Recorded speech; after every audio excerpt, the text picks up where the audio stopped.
Trong suy nghĩ đấy là anh nên có suy nghĩ cơ này chắc chắn nó sẽ có đi vì nó tính cái sự dịch chuyển của răng, chân răng và dây chằng nha chu. thì chuyên tiền Dây chằng nha chu thì ổn định thì xem tính quy lượng trình như thế nào. không có, nhưng mà mình vẫn phải làm theo cái phong mẫu của chương trình mới, phải làm theo phong mẫu của chương trình mới chứ không phải lấy một cái có thôi, làm theo cái phong mẫu của chương trình mới. Chứ mình mà làm theo cái phong mẫu của mình cũng đã cả cái từ cũng là tự nghĩ ra.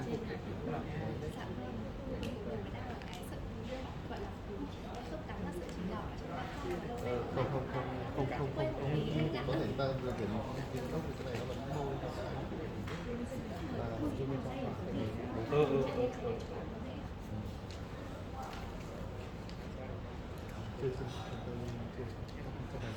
Quan sát.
thêm cái ý nghĩa của bên mình trong một cái hành do đấy là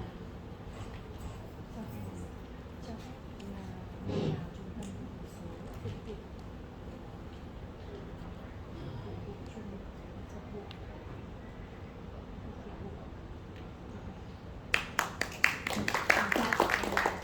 Xin cảm ơn các bác sĩ ạ.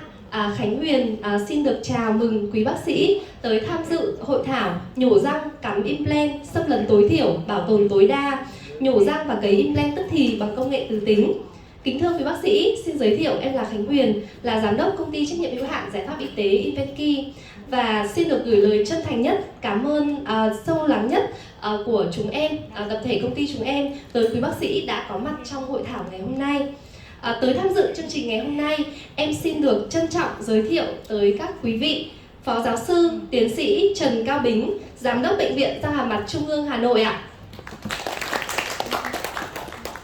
Tiến sĩ Phạm Thanh Hà, Phó Giám đốc Bệnh viện Răng Hàm Mặt Trung ương Hà Nội. Phó Giáo sư Tiến sĩ Nguyễn Thị Hồng Minh, Giám đốc Trung tâm Đào tạo và Chỉ đạo tuyến Viện Răng Hàm Mặt Trung ương Hà Nội. Phó Giáo sư Tiến sĩ Nguyễn Phú Thắng, trưởng bộ môn phẫu thuật miệng, Viện Đào tạo Răng Hàm Mặt, Đại học Y Hà Nội ạ. Và cùng với sự hiện diện của các quý bác sĩ tới từ các trường, các bệnh viện và các phòng khám tới tham dự trong chương trình ngày hôm nay. Và sau đây em xin được giới thiệu báo cáo viên của ngày hôm nay. Báo cáo viên của chúng ta là bác sĩ Luca Boschini ạ. Bác sĩ Boschini tốt nghiệp loại giỏi, bác sĩ nha khoa tại trường Alma Mater Studio Room, Bologna, Ý. Bác sĩ là giảng viên của 4 trường đại học nha khoa tại Ý bao gồm chuyên khoa implant, trường đại học University Bologna, giảng viên phẫu thuật trong miệng trường University GST, giảng viên trường thạc sĩ Catholic University of Scare Heart, giảng viên tại University Cattolica Sacro-Cure. Bác sĩ thực hành chuyên sâu về implant, phục hình và nghiên cứu giảng dạy về các kỹ thuật nhổ răng, cắm implant. Đặc biệt trong đó có đề tài cấy chuyển răng là đề tài mà bác sĩ Boschini đặc biệt quan tâm và được mời đi báo cáo tại nhiều quốc gia ở trên thế giới. Ông bắt đầu ứng dụng công nghệ từ tính trong khoảng 1 thập kỷ nay ở tại Ý. Và nói về công nghệ từ tính thì công nghệ này là được bắt đầu được ra mắt tại Ý với một cái sự kết hợp giữa các nhà vật lý và những nhà lâm sàng.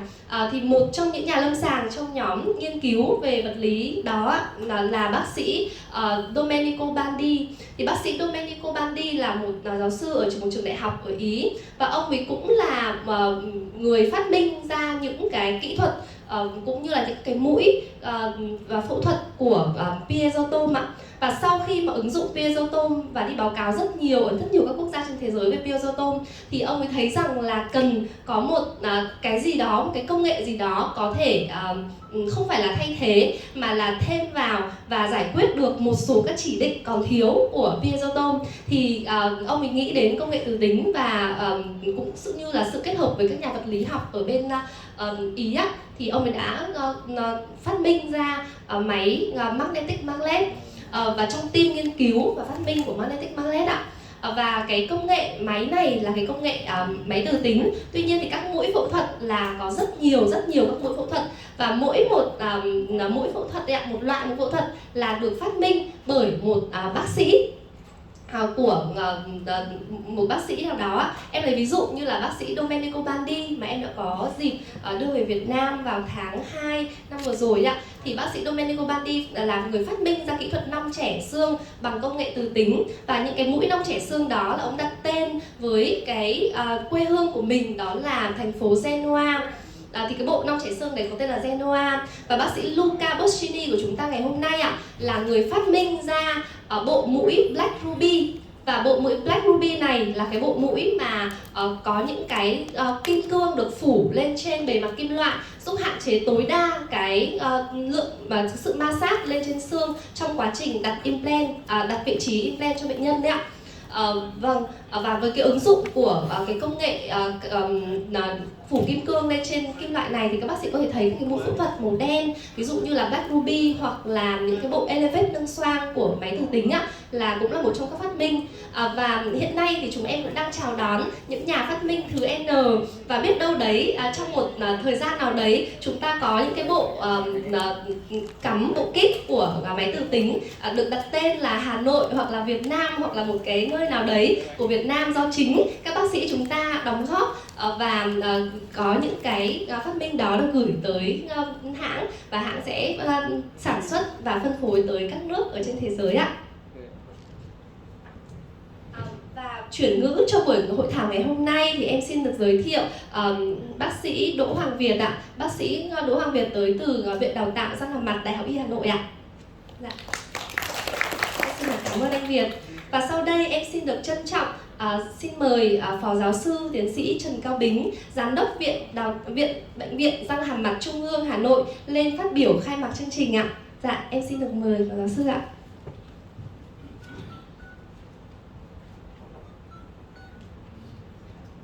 Vâng, kính thưa các quý đồng nghiệp, kính thưa báo cáo viên Luca Boschini đến từ Italia, kính thưa thầy Hà, kính thưa tất cả các quý đồng nghiệp tham gia cái buổi hội thảo ngày hôm nay.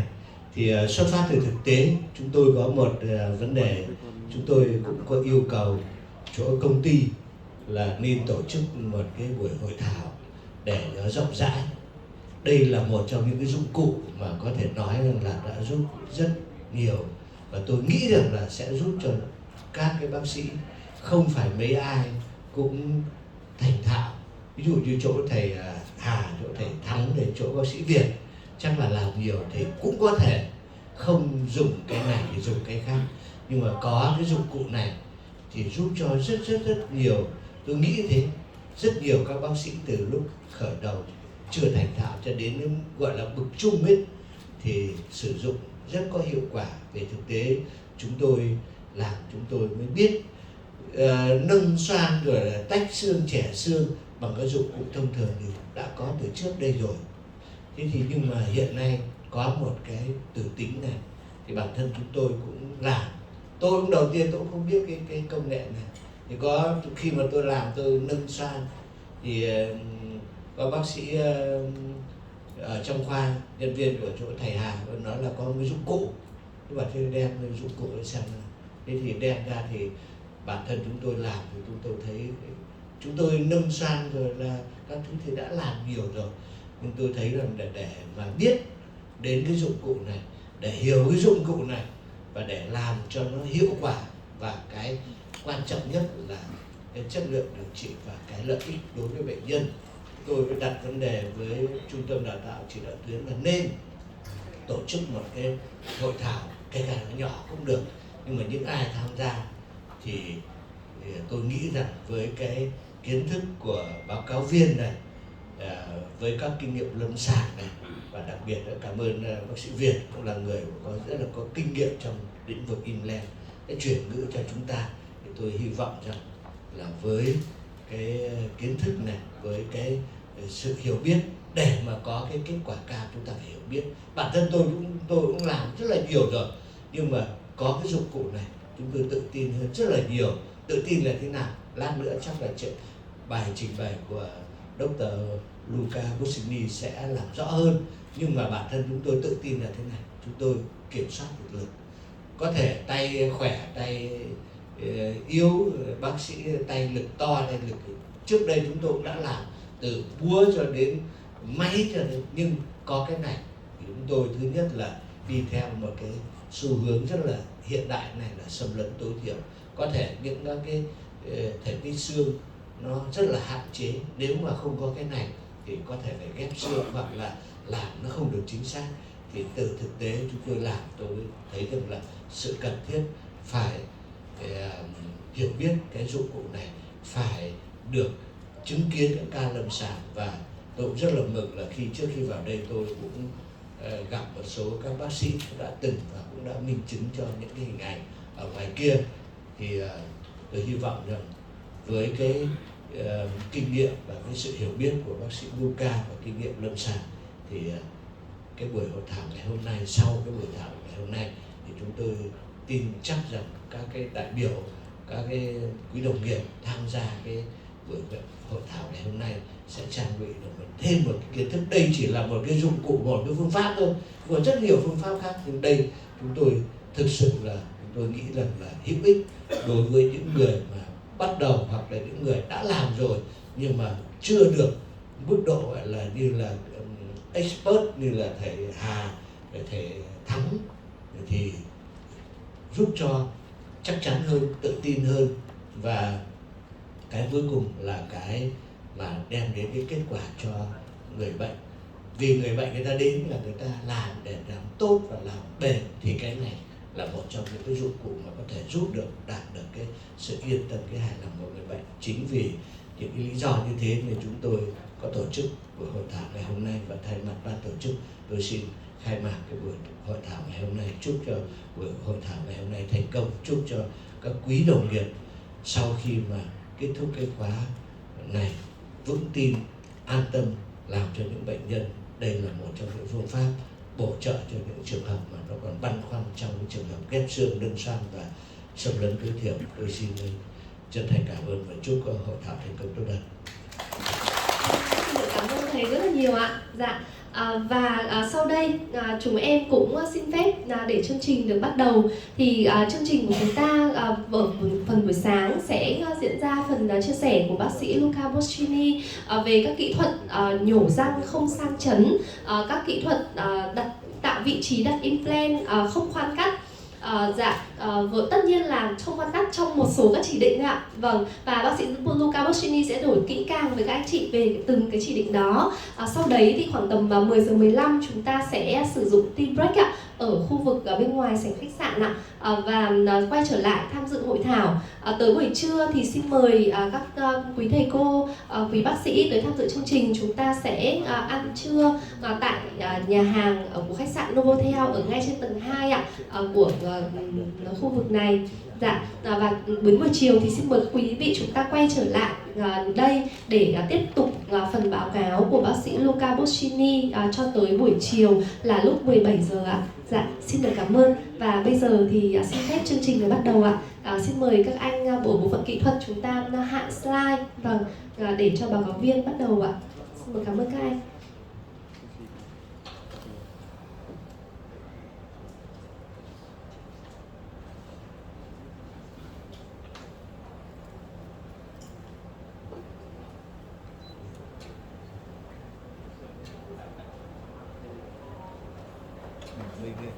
Hồng Vinh kìa, anh bạn này, trong cái buổi speaker này nó rơi ra này chẳng cần cái buổi phát biểu, không chỉ cần cái chân đế đứng lên để thấy thủ cho nó đơn giản đỡ không cần gục chữ. cái chân đế lên giống như này Để cái mic Okay.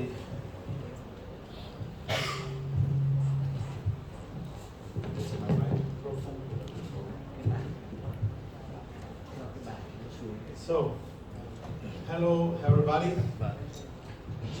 Thank you very much to Dorothy and to Candy for the invitation to be here today. Xin cảm ơn Candy và Dorothy và các bác sĩ đã có mặt ở đây ngày hôm nay. This is for me a great occasion to be here in Vietnam and to visit your wonderful country. Đây là một vinh dự của tôi thì khi mà có mặt tại Việt Nam và được thăm đất nước xinh đẹp. So I brought also my family with me. Thì trong chuyến đi này thì thầy có đưa cả gia đình mình đi cùng. But maybe in this moment they are sleeping because in Italy we have other rhythm. Nhưng mà chắc bây giờ này gia đình tôi vẫn đang ngủ bởi vì chúng tôi có múi giờ chênh lệch. Okay, let's go. I'm from Italy, and in particular, I'm from Rimini. Rimini is a nice seaside town on the Adriatic Sea. Thì thầy đến từ Ý và thầy đến từ thị trấn Marino, là thị trấn ở bên cạnh bờ biển. Phía thầy vừa chỉ phía bên trên ấy, là cái biển Atlantic, như biển Địa Trung Hải. I live in the opposite coast than Rome, that is on the other side of Italy. Thì cái thị trấn của thầy thì là nó đối diện với Rome thì ở một mặt bên kia của đất nước. Rome is the capital of Italy, but this place is the capital of the tourism for the sea. Thì Rome thì là thủ đô của đất nước, nhưng mà thị trấn của thầy ấy, thì lại là cái thủ đô để mà du lịch và thăm bờ biển. And Rimini too is a Roman city, so is a very old city, more or less like Rome. Thì đây thì nó cũng chịu ảnh hưởng của cái thể chế Rome ngày xưa, nên ở đây thì nó cũng gần giống như là Rome, các kiến trúc ở đây. This is my office, and in my office I prefer more or less all the topic about dentistry. Thì từ đây phòng khám của thầy, và phòng khám thầy thì thầy điều trị tất cả các điều trị nha khoa. So I did restoration like that or that, and also endodontic. Thì thầy điều trị cả trám phục hồi răng cũng như cả điều trị nội nha. I also perform prosthetic dentistry, Thầy làm cả phục hình. but my love is oral surgery. Nhưng mà từ cái đam mê của thầy là cái phẫu thuật miệng.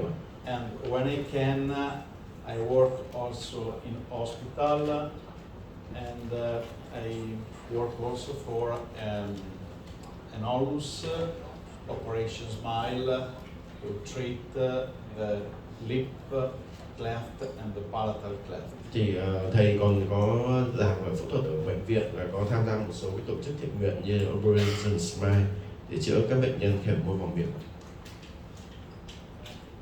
So, about surgery, I like the cystectomy, like this big cyst that was removed, but also microsurgery, like in this case with endodontic surgery.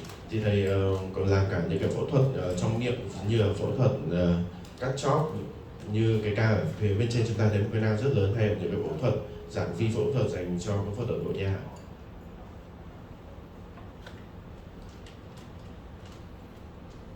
And the surgery of the third molar as well. This is an impacted molar, and the remotion of that molar is with the exposition of the nerve.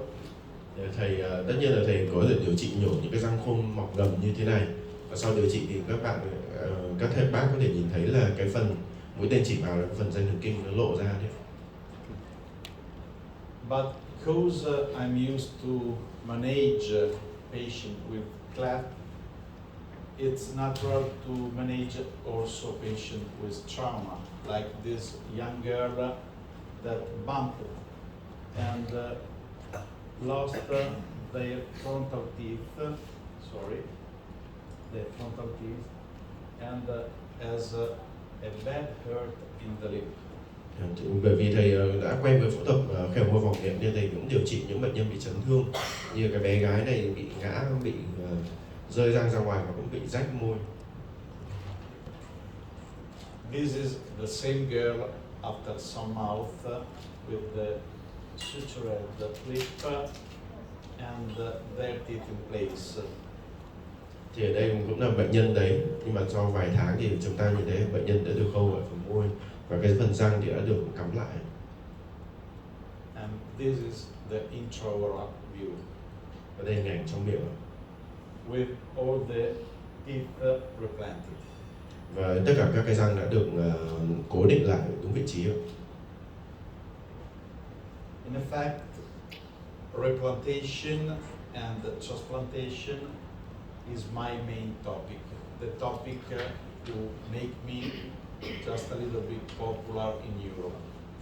Thì thực tế thì cái chủ đề mà thầy được nổi tiếng, thầy nổi tiếng nhiều chủ đề cấy lại răng và hiểu răng và cũng như cấy chuyển răng là chủ đề mà thầy được mời đi báo cáo rất nhiều ở châu Âu. This is an example about tooth transplantation. I had this patient when they compromised the first molar, and I had an upper third molar who was suitable as donor tooth. Thì ví dụ đây một hình ảnh ca lâm sàng, chúng ta nhìn thấy một cái răng số 6 nó bị không thể phục hồi lại được, thì thầy đã tiến hành lấy cái răng số 8 bệnh nhân giống như một cái răng nguồn cấy, thầy cấy lại vào chính cái việc của răng số 6. The tooth was extracted, the compromised one, and this is the image of the situation immediately after intervention, and this is the healing after 1 year. Thì đầu tiên chúng ta có thể nhìn thấy hình ảnh cái răng số 6 nó bị viêm nhiễm quanh với chóp răng, và đây là hình ảnh số 2, hình ảnh cái răng số 8 được cấy lại ngay vào thời điểm chụp X-quang ngay tại thời điểm vừa cấy lại, và hình ảnh sau cùng là hình ảnh lành thương sau 1 năm. We had more or less an restitutio ad integrum. Sorry. No worries. It's a Latin word. Sorry. Sometimes we use this kind of intervention also to manage some frontal trauma, transplanting premolar in the site of central incisor. Và đôi khi thì thầy cũng cấy chuyển răng những tình huống như thế này, khi mà ví dụ bệnh nhân bị cái răng cửa, bệnh nhân có vấn đề phải nhổ thì dùng chính cái răng hàm nhỏ để cấy vào hiểu răng của răng cửa. And this is my partner. Và đây là đồng nghiệp của thầy. So, why I'm here today to speak about magnetodynamic surgery? I'm here because some years ago, when I was looking a way to make easier the auto-transplantation surgery, I found this device. Thì tại sao thầy ở đây để nói với chúng ta về công nghệ phẫu thuật từ tính? Bởi vì cách đây vài năm Thì thầy có tìm cái cách làm sao để hành cấy chuyển răng nó được đơn giản hơn cho bệnh nhân và để tìm ra cái công cụ này. And when I tried this device, I immediately loved it. I Right. fall in love with it. Thì ngay khi mà lần đầu tiên thầy thử cái dụng cụ này đã rất là như kiểu tiền sét ái tình ấy. Thầy yêu ngay dụng cụ này ngay lần đầu tiên. Who has got this device? Ai ở đây thì đã không có cái dụng cụ này rồi? Put your hands up. Oh, just a few people. The professor, but not many of them. Okay. So I explain to you what is this device. This is an automatic mallet. Thì thầy sẽ giải thích cho mọi người biết đây dụng cụ gì. Đây là một cái dụng cụ búa tự động. Okay. We have in this device an handpiece that is the automatic mallet. Thì đầu tiên cái phần mà thầy vừa chỉ ấy, là cái dụng cụ tay cầm, phần tay cầm đây thực sự thì nó một cái nó gọi là cái búa tự động. And we can mount on the handpiece several kind of tips. Thì ở trên cái phần tay cầm này chúng ta có thể thay những cái đầu làm việc khác nhau ở phía bên trên ạ. So we can manage a lot of surgery using different tips. Thì chúng ta có thể thay các đầu tiếp này cho những cái tình huống phẫu thuật khác nhau. It's a very easy device because we have just this power regulator. Thì chúng ta có thể thay đổi cái mức độ lực nhờ vào cái phần tay phải thầy vừa chỉ ạ. With 4 different power, from the lower one to the maximum that is 4. Chúng ta thay đổi lực từ mức độ lực số 1 sang lực số 4 nữa. We have 2 connectors, one for the foot pedal and one for the handpiece. Ở đây thì các bác có thể nhìn thấy hai phần đầu cắm, một phần đầu cắm màu xanh là để cho cái pedal và một phần đầu cắm màu trắng là để dành cho cái tay phẫu thuật. And we have one button in the front of the device that make the same things that the foot pedal. So if I push the pedal or if I push the button, we activate the handpiece.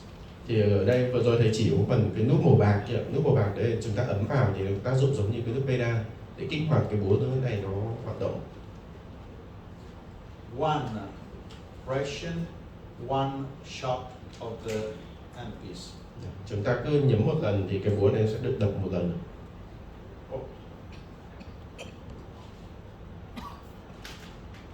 So, which are the features of this kind of device? First of all, we have a magnetic acceleration. So inside the handpiece, we have a weight that was pushing against the other side by electric magnetism.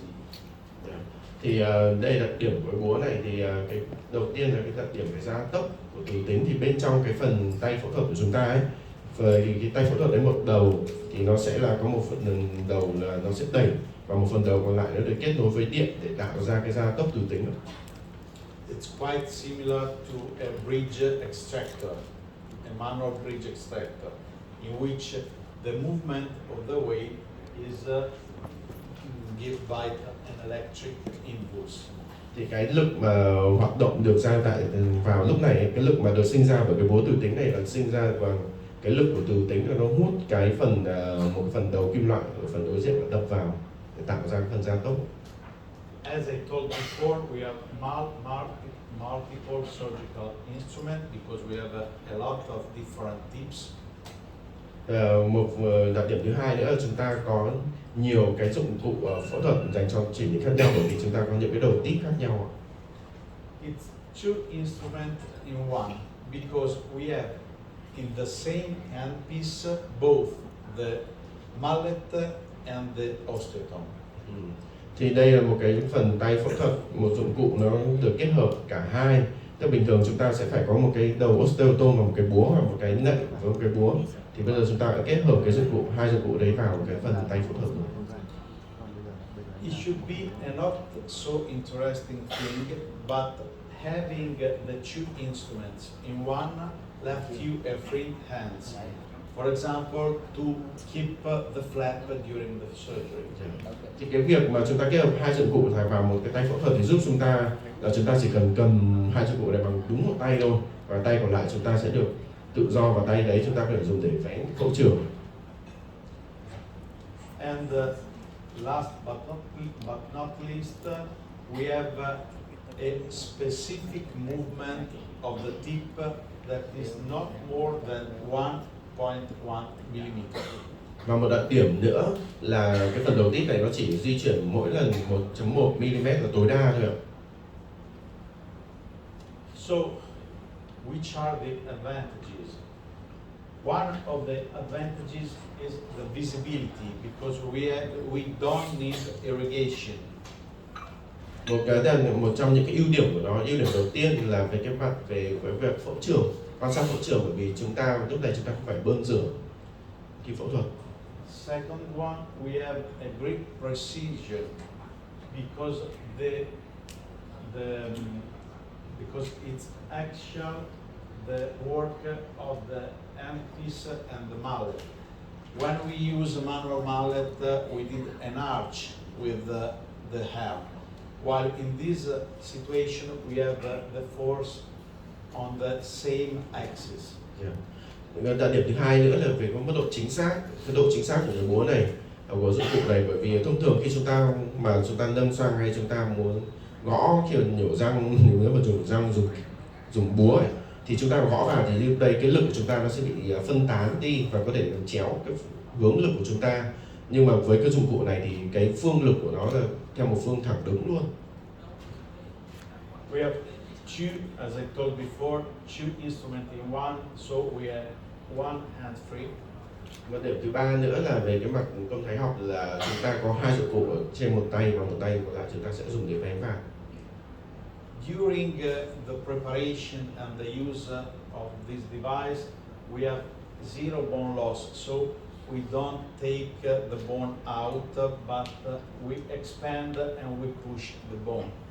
Thì một cái nữa là chúng ta không lấy đi mất bất kỳ tí xương nào, bởi chúng ta chỉ đơn giản là chúng ta nong và đẩy xương ra phần xương xung quanh.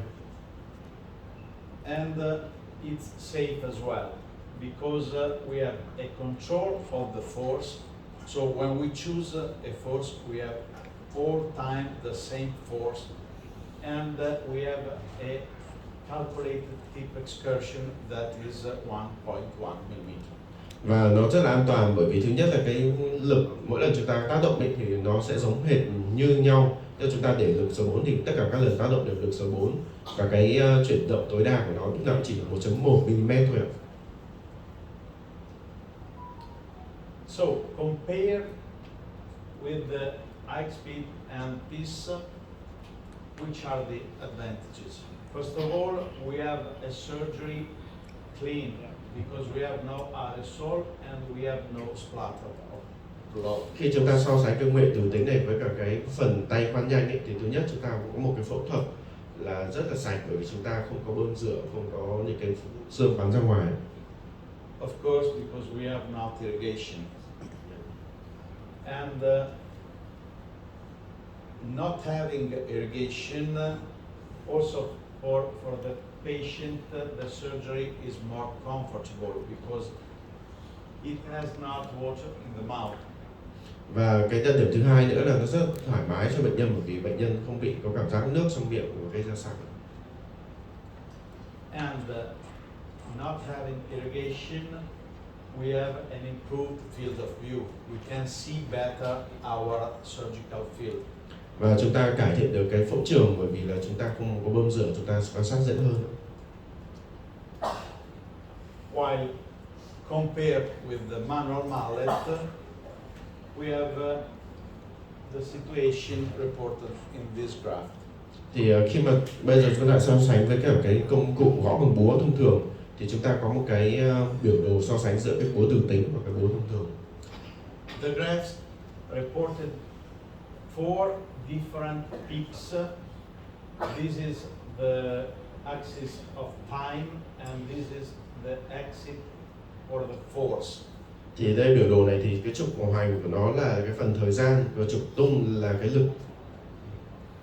And the 4 peaks are the force at the level 1, 2, 3 and 4 of the power of the device. Thì cái lực chúng ta nhìn thấy có 4 cái phần đường nó đi theo lực số 1 đến số 4 của cái máy tủ tính ấy.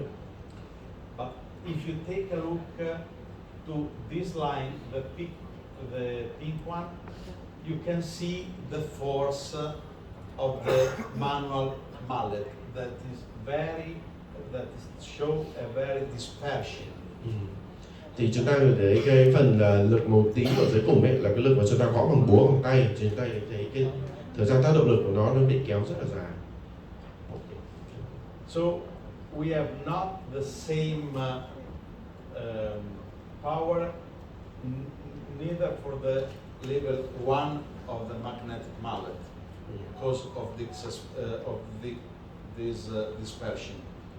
Thì chúng ta có thể thấy cái lực số 1. Could you repeat again? The power of the manual mallet is lower than the lower power of the Chúng ta thấy cái lực của cái búa bằng tay ấy thì nó thấp hơn cả lực số 1, là cái lực yếu nhất của búa từ tính. But why is so dispersed, so spread the force in this occasion, in this situation? I show you a video.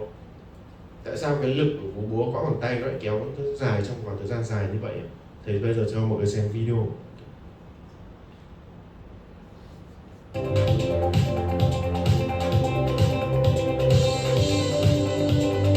This is the scalpel. Yeah. This is power 4. Đây lực số 4 này, gõ trên cái phần đầu mô hình sọ. And this is the mallet. Look at the movement of the scalpel.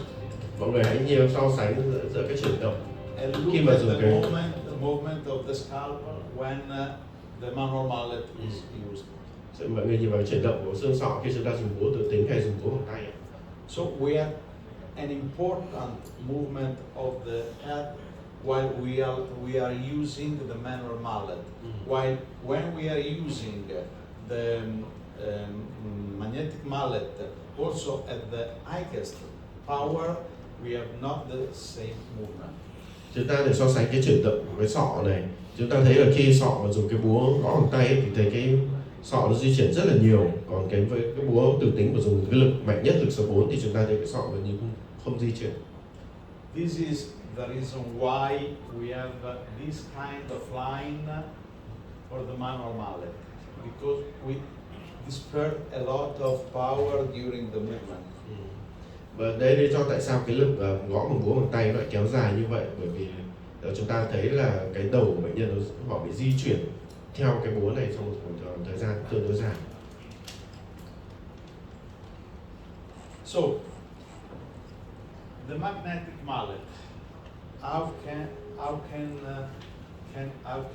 use it? I can use it for the teeth and root extraction, the implant site preparation, crest seams lifting, split crest and the dental ridge expansion. Thì về những cái chỉ định của búa từ tính thì chúng ta có thể dùng để nhổ răng và chân răng, chúng ta chuẩn bị lỗ đặt implant, chúng ta nâng xoang, hay chúng ta làm chẻ xương hoặc là nong xương. But as well for bone shaping, pins insertion to fix the membrane, the osteoid extraction, implant placement and tooth autotransplantation. Ngoài ra bên cạnh đấy chúng ta có thể làm những cái như là chúng ta tạo dạng lại xương để chúng ta đặt pin và chúng ta có thể đặt implant hoặc là chúng ta cấy răng, cấy chuyển răng. Today we have not time to see all these application, but we will see the main application of the device. Hôm nay chúng ta không có đủ thời gian chúng ta xem tất cả những cái chỉ định này, và chúng ta sẽ xem những chỉ định chính của dụng cụ này. So, what about extraction? That is our first topic. Chúng ta sẽ nói về cái công cụ của cái búa này khi nhổ răng. I'm going to make a recap about extraction. Và bây giờ thầy sẽ nói về tất cả những cái chủ đề liên quan đến cái nhổ răng. So, when we perform an extraction, we follow 3 specific steps. Khi chúng ta nhổ răng thì chúng ta có 3 bước chính. The syndesmotomy, the luxation, and the avulsion of the tooth. Cái đầu tiên cái syndesmotomy tức là như kiểu chúng ta bóc tách phần mô mềm ra. Cái thứ hai chúng ta lung lay răng, và cái thứ ba chúng ta nhấc răng ra. What's the syndesmotomy? The syndesmotomy is the detaching of the overcrestal connection with the periodontal tissue, with tooth and periodontal tissue. Syndesmotomy có nghĩa là chúng ta bóc tách, lấy bỏ đi những cái phần biểu mô, phần mô liên kết xung quanh cái chân răng mà ở phía trên cái phần xương sống hàm này. And we can perform this with several instruments like elevator or blade or syndesmotomy. Thì chúng ta có thể sử dụng những cái dụng cụ như là sử dụng chính cái đầu bẩy, hoặc là sử dụng cái dao, hoặc sử dụng cái dụng cụ syndesmotomy kia. Nowadays we have very nice instruments like that in HaltiI alloy that are flexible. Bây giờ chúng ta đã có cái dụng cụ mà nó rất là hay. Cái dụng cụ đấy làm bằng HaltiI. Chúng ta đi vào, chúng ta bị lách vào cái phần khe, và chúng ta bóc tách cái phần dây chằng ra khỏi chân răng. And we do in this phase, in these steps, the detachment of the touch, just turning around the tooth with this instrument. Cái dụng cụ này hoạt động nó rất đơn giản. Chúng ta đi vào cái phần khe giữa răng và mô mềm, chúng ta đi vòng xung quanh răng, tách mô mềm ra khỏi những phần răng. The second step is the luxation, where we have to break, to start to break the periodontal fiber, so the collagen fiber, the periodontal ligament, the sharpie fiber. Thì cái bước số 2 là chúng ta bước lung lay răng. Bước lung lay răng là chúng ta phá bỏ đi những cái phần kết nối giữa cái phần dây chằng nha chu, các sợi sa vây với cả cái phần chân răng phía bên dưới. And we have many instruments and devices to do that, like also elevator and luxator and periodontal, forceps, sonic or piezo device, and bars. Thì chúng ta có một vài dụng cụ để hỗ trợ chúng ta làm cái phương pháp này. Chúng ta có thể sử dụng búa này, chúng ta có thể sử dụng những cái bẩy này, piezo này, hoặc sử dụng kìm, hoặc sử dụng dụng cụ siêu âm, hoặc sử dụng mũi khoan. So in this case, we start to make pressure in order to break the fibers. Thì ở đây thì thầy sử dụng những cái lực bẩy là để chúng ta đứt cái phần dây chằng nha chu với cả phần chân răng bên dưới. And in normal condition, the root or the tooth start to move. Yeah. Thì với những cái tình huống thông thường thì cái chân răng của chúng ta lúc này sẽ bắt đầu di chuyển, hiện tượng lung lay.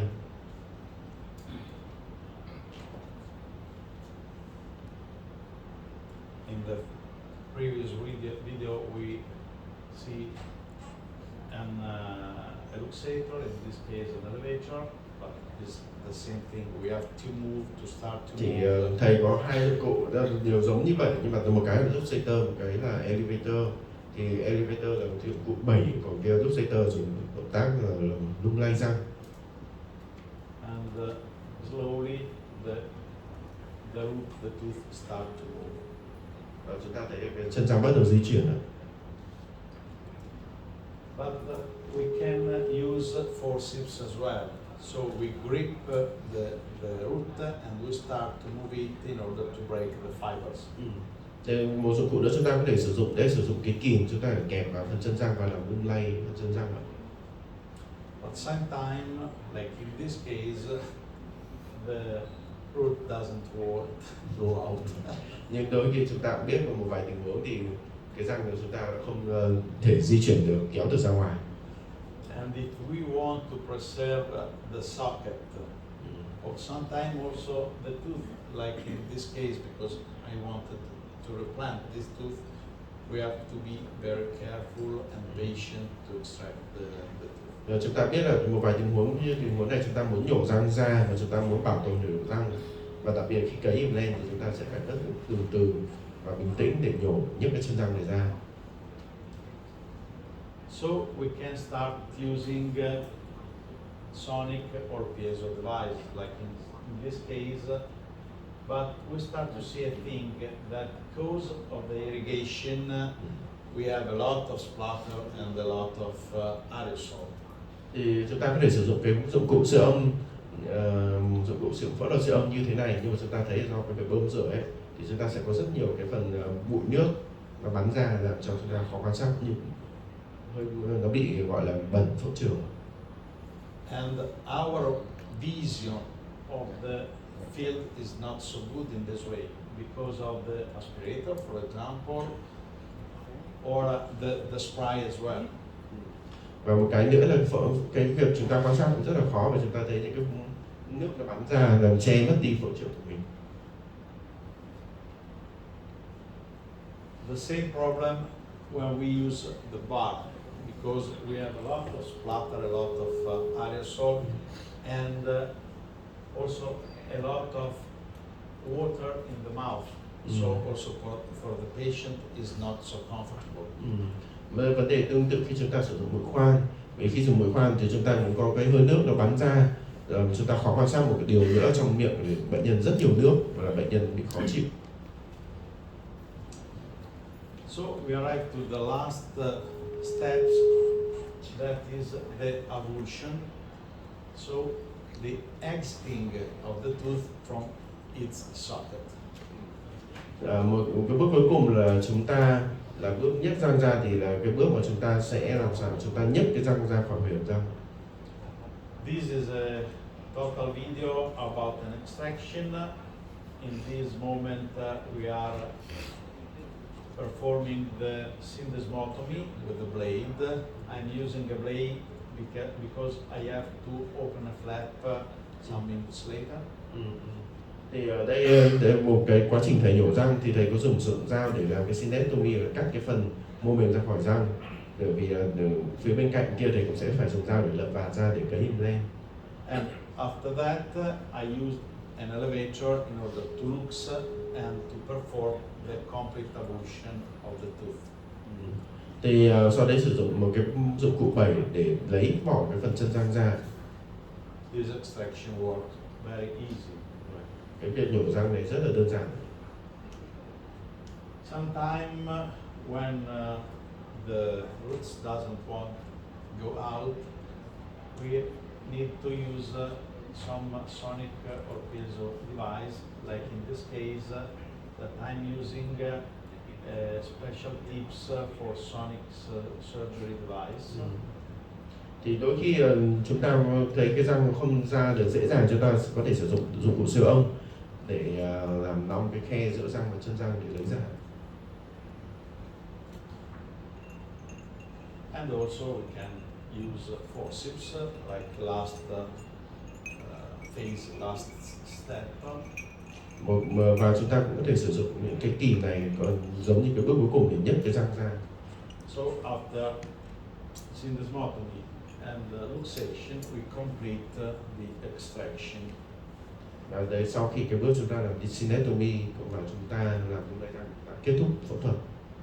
Sometime, especially during autotransplantation, we need to keep as much tissue as possible around the tooth, so we perform an extraction only one time. So we use only forceps in order to move and extract the tooth.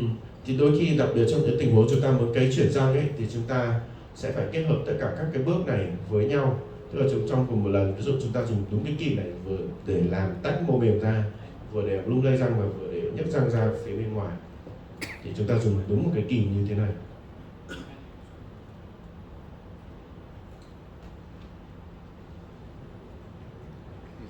So we can have about extraction, easy extraction, like that. When we have a single root, or when we have a bone loss all around the teeth goes to infection. Thì chúng ta khi mà nhổ răng, chúng ta có thể những tình huống dễ như chúng ta nhổ một chân răng hoặc là cái răng nó đã bị tiêu xương và lung lay rồi. But sometimes we have also complicated extraction due to the crowning of the teeth or due to multiple roots or covered roots in a situation in which we have sound periodontal attachment. Thì chúng ta có tình huống nhổ răng phức tạp hơn như là cái răng bị mất thân răng này, hoặc cái răng có nhiều chân hoặc cái răng có chân răng cong. Ở đây thì các bác có thể nhìn thấy cái phần trên cái quang này, cái phần chân răng này là phần dây chằng giáo trùng nguyên vẹn. The problem is to looks this difficult to be extracted. Đây là đây là vấn đề khi chúng ta cần phải nhổ những cái răng khó này ra. For example, in this case, we have not any point to have a pressure to move the tooth. We have not grip. Ví dụ trong tình huống này thì chúng ta không có cái điểm bẩy để đặt bẩy vào, cũng như chúng ta không có cái chỗ để chúng ta kẹp kìm vào cái thân răng. So we cannot use elevator or forceps because we have not the grip. But we have to use some bars or sonic surgery or the manual chisel and mallet.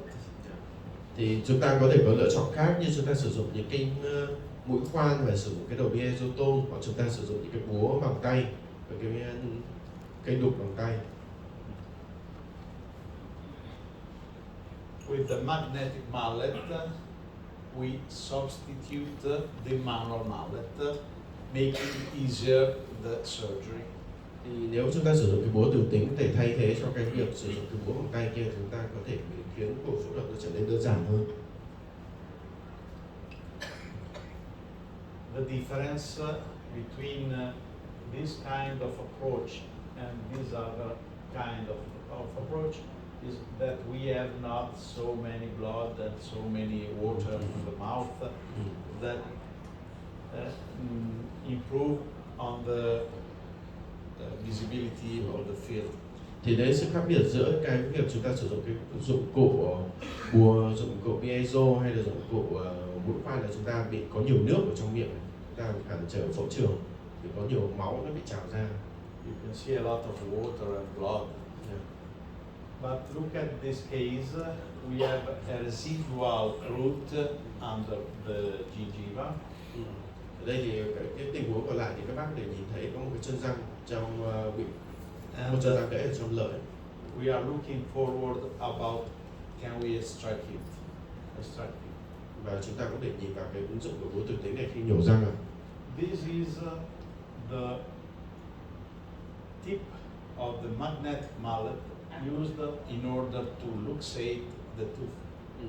Ở đây cái phần đầu dụng cụ là sử dụng để mà làm nhổ răng khi mà sử dụng búa từ tính ạ.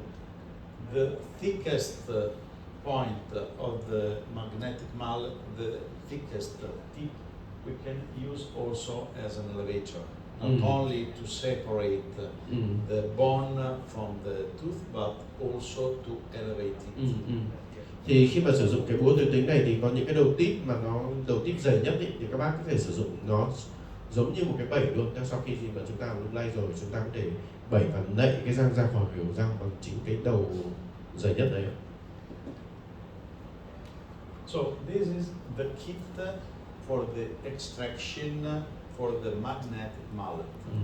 We have 5 different tips, but we have 10 instruments because some instrument is curved, while some other instrument has a straight pin.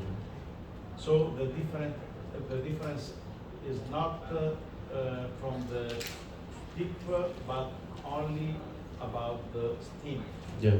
Thì đây bộ kit để nhổ răng thì bộ kit này của họ thì có 10 cái đầu kit, nhưng thực chất thì chỉ có 5 cái đầu giống 5 cái đầu khác nhau thôi. Bởi vì một bên thì sẽ là cái đầu, một bên là cái phần đầu tip nó cái dạng khỉu, một bên đầu tip dạng thẳng. Thực chất chỉ có 5 cái đầu tip thôi.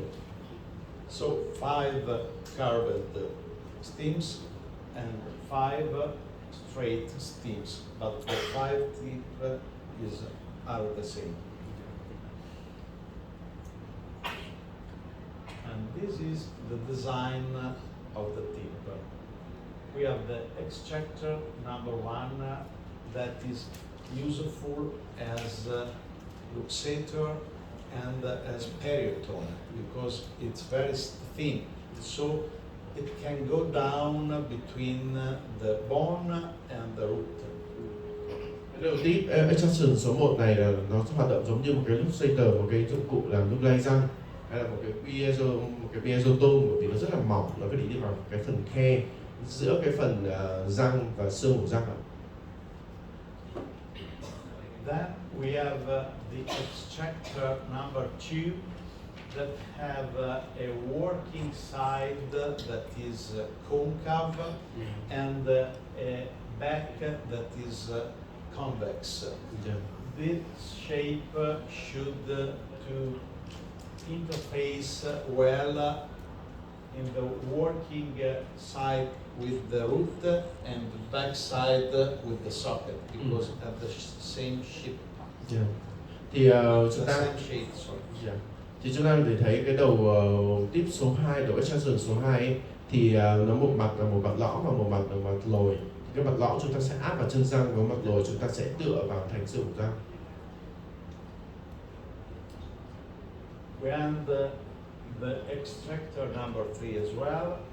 It's very similar to the extractor number 2, but the back side is flat. So it's useful to be used in the interproximal space between the teeth. Thì cái đầu tip số 3 này nó thiết kế gần giống như đầu tip số 2, nhưng cái phần mặt ở phía sau ấy nó không phải một dạng cong lồi nữa mà nó giống như một dạng mặt phẳng. Thì cái dạng mặt phẳng này có thể giúp chúng ta để đi vào cái phần mặt bên của chân răng. I think the extractor number 1, 2, and 3 are the most useful for the magnetic mallet, but there are also other 2 instruments.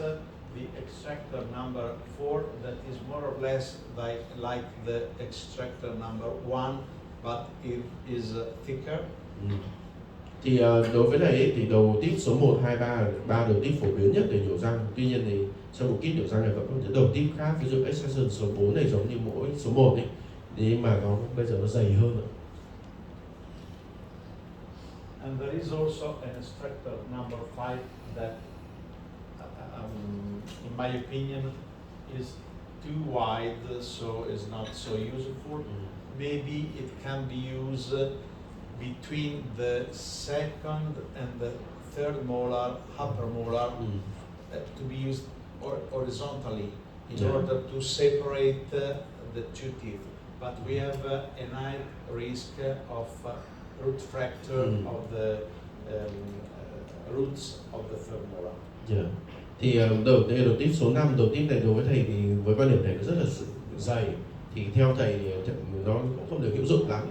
Với đầu tip số 5 này thì thầy nghĩ là có thể dùng để nhổ cái răng số 8 hàm trên theo cái phương ngang nhé, theo phương ngang để mà đẩy hất cái răng số 8 hàm trên ra đằng sau, nhưng mà nó cũng có nguy cơ cao sẽ bị gãy chân răng.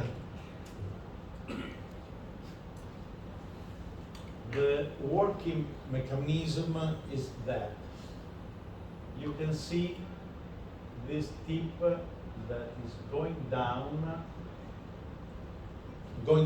it separates the fiber and so move the tooth and looks it. Yeah. Thì đây cái cơ chế hoạt động của cái búa thực tính, tức là các bác có thể nhìn thấy phần đầu của phần dụng cụ làm việc này nó sẽ đi vào cái phần khe của giữa răng và sườn răng, và mỗi lần kích hoạt ấy lại đi sâu xuống, và cứ đi sâu như vậy nó sẽ làm cho cái răng của chúng ta được lung lay. So As I told before, in a situation like that, we can use a high-speed handpiece, but with all the disadvantage that we have, like the blood spread. But if we use the magnetic mallet, we can see which are the real advantage. Một lần nữa chúng ta so sánh thì chúng ta thấy cái tay khoan nhanh nó bị chảy rất nhiều máu, mà máu nó trào ra nhiều nơi. Chúng ta so sánh với việc sử dụng búa tử tính như thế nào? I elevate a flap. I can see more or less the edge of the root. This was the X-ray. And now we are looking at how the tip works. Thì ở đây cái tình huống này thể đã lập phá ra, và chúng ta nhìn thấy phần răng thì nó được rõ ràng ở đây cái cách mà cái búa tử tính hoạt động. We are going all around the edge, pushing the tip in the space between the bone and the root, and doing that we separate the tooth from the bone. Thì chúng ta sử dụng cái đầu tip này đi vòng xung quanh cái phần chân răng, và mỗi lần chúng ta kích hoạt thì cái đầu tip sẽ đi sâu xuống cái khe giữa răng và xương của răng. In this situation, in this video, we saw working the extractor number 1. With this kind of tip, we should only go in the space, but we don't can move the hand in order to give pressure to elevate them. Thì cái cách sử dụng cái đầu tip số 1 này, chúng ta chỉ đi vào cái phần khe giữa dây chằng, giữa răng và xương răng, rồi chúng ta kích hoạt để nó đi sâu xuống, chứ chúng ta tuyệt đối không sử dụng chính cái đầu tip này để làm lung lay răng, để xoay răng đâu ạ. But when we use the subsequent instrument, the extractor number 2, we can also give some pressure and use it like an elevator. Và khi chúng ta sử dụng cái đầu tip dụng cụ số 2 ấy, chúng ta đi xuống rồi thì chúng ta có thể sử dụng nó giống như một cái bẩy thông thường, và bẩy nạy răng ra khỏi của răng. So we can give some hits and at the same time elevate the tooth. Thì chúng ta có thể sử dụng cái đầu tip này, nó đi vào cái phần khe giữa răng sổ răng, và sau đấy sử dụng chính cái đầu tip này để nạy cái răng lên. Until the extraction. You could show that the vision was optimal. We have not water, we have not spread of blood, so it's very useful for this situation. In particular, in the posterior part of the mouth, where we have a low vision. Okay.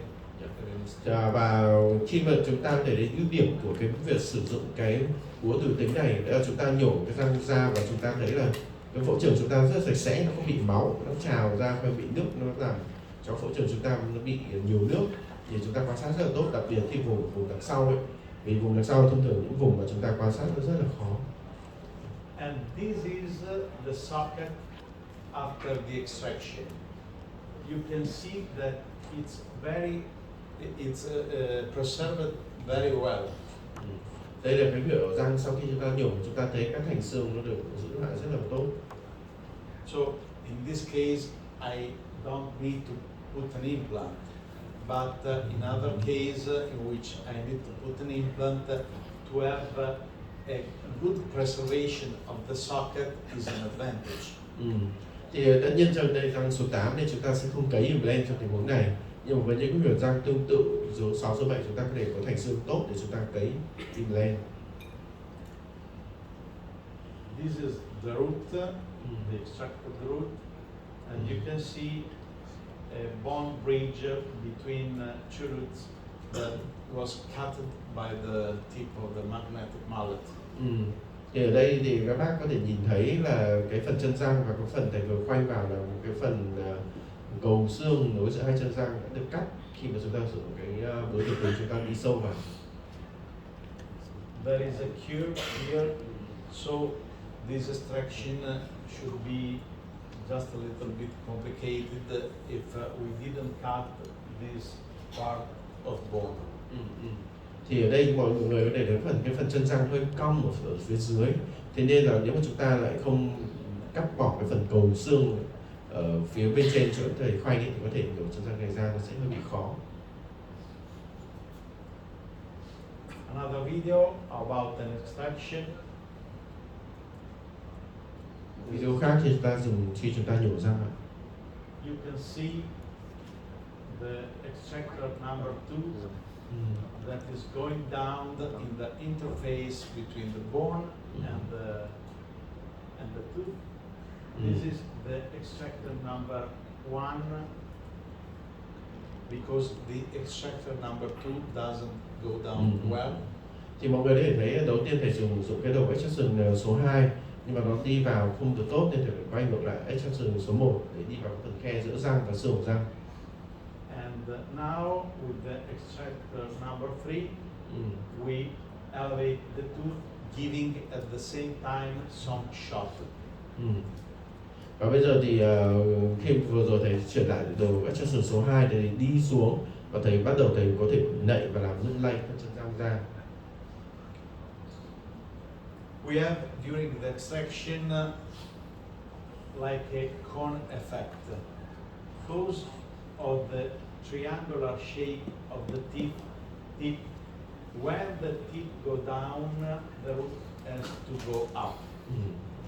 While the teeth go down, the root has to elevate. Thì chúng ta có hiệu ứng dạng hiệu ứng côn, tức là khi cái đầu tít dạng tam giác nó đi vào phần khe giữa răng và xương răng, thì đầu tít nó cứ đi sâu xuống thì cái chân răng có xu hướng nó càng bị đẩy lên trên. You can see it in this video. Chúng ta có thể thấy trong cái video này. Look in this part. Chúng ta sẽ nhìn vào cái phần này. First of all, I have to find the interface. I'm not in a correct position here. Too nasal. Thì đầu tiên chúng ta phải tìm được cái vị trí giữa cái phần chân răng và xương hàm răng để chúng ta có thể lách vào. But when I found the interface, look at the root that go up. Lúc đầu tiên thì thầy đi vào sai chỗ, nhưng mà khi mà chúng ta tìm được đúng cái chỗ phần khe giữa răng và xương hàm răng ấy, chúng ta đi xuống thì cái răng của chúng ta đi xuống cả cái dụng cụ đi xuống thì cái răng của chúng ta đi lên. This cone effect, so when the teeth go down, the root has to go up. Đây hiệu ứng côn, tức là khi mà dụng cụ đi xuống thì cái chân răng sẽ phải đi lên. And we have two well-preserved sockets as well that are suitable in case like that, in which we have to remove these two teeth in order to place two implants. This tooth was removed because of decay at the neck of the tooth, and after extraction, two implants were put. Thì ở đây chúng ta thấy là cái dụng cụ hai cái phần chân răng nó bị gãy ở cái phần cổ răng, nó được tiến hành nhổ ra và chúng ta nhổ và chúng ta cắm nhìn lên cho bệnh nhân. When we have a well-preserved socket, we are in the best condition to perform a post-extractive implant. Thì khi mà chúng ta có cái huyệt răng được bảo tồn tốt thì chúng ta đã có một tình trạng thuận lợi để tiến hành đặt implant. And when we have a multi-rooted tooth, we can separate the 3 roots like in this upper molar and consider every root like a single root. Thì khi trong tình huống chúng ta có cái răng nhiều chân, chúng ta sẽ chia cái răng nhiều chân ra từng chân răng đơn lẻ để chúng ta coi những cái từng chân răng này là một cái răng một chân.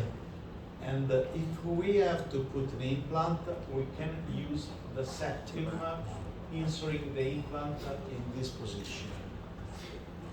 We can do that because we have a very preserved socket. Thì khi chúng ta nhổ các chân răng này ra, chúng ta còn cái vách xương, chẽ xương ở giữa, chúng ta phải tận dụng vào chỗ để chúng ta đặt implant. Thế thì có được thì chúng ta đã nhổ răng bảo tồn rất là tốt. If we would have used the drill for the extraction, in this case, we had destroyed or the septum, we didn't perform an implant. Yeah. Thì khi mà nếu chúng ta sử dụng cái mũi khoan trong tình huống này để mở xương thì chúng ta không giữ được cái vách xương để tiến hành đặt implant ở giữa. And now I'm going to show you an extraction, full video about an extraction of this third molar. Và bây giờ chúng ta sẽ xem một video tiến hành nhổ cái răng số 8 ở dưới. We have some difficult characteristic because we have two angled root with opposite direction, and the periodontal ligament was very sound. Yeah. Thì ở đây chúng ta có một vài vấn đề. Thứ nhất là hai cái chân răng nó đều cong và cong hơi ngược chiều nhau. Thứ hai nữa là cái phần nha chu ở xung quanh răng tá lại rất tốt.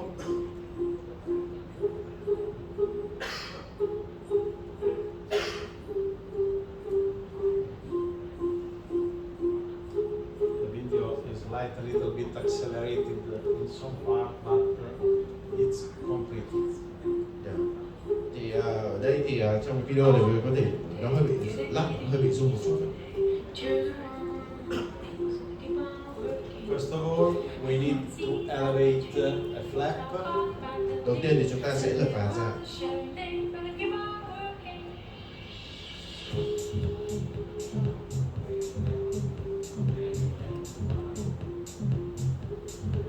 After the flap elevation, we start using magnetic mallet with the extraction one, the thinner. Yeah. Thì đầu tiên chúng ta sẽ dùng cái đầu tip extraction số 1, đầu tip mỏng nhất để chúng ta đi vào phần khe giữa răng và xương răng.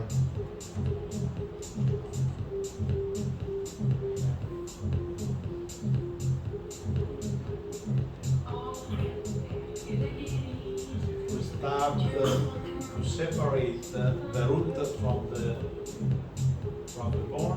Để tách cái phần chân răng này ra khỏi xương ạ. This is the extractor number 2, and you can see that we use it like a luxator and a rator. Yeah. Thì đây là extraction số 2, chúng ta đi xuống và chúng ta dùng nó để nạy cái phần răng ra khỏi cái đầu răng. The purpose was to move the tooth and elevate the root. Thì chúng ta thấy được cái phần xương thì không bị di chuyển và chúng ta dùng nó để được đưa cái răng lên trên. After some heat, the tooth start moving. Sau một vài sử dụng một vài đầu tiết thì cái răng nó bắt đầu di chuyển, bắt đầu vòng tay. I want to underline that we are working without water, so we can see what we are doing. Để muốn nhấn mạnh là ở đây chúng ta đang tiến hành phẫu thuật mà không phải bơm rửa để chúng ta nhìn rất rõ cái thao tác của mình.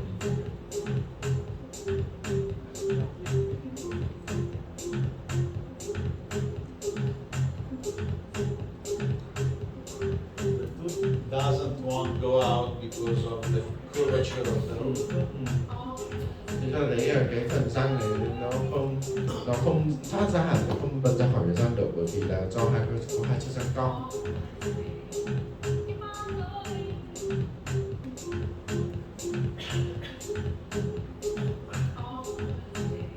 And another important thing is that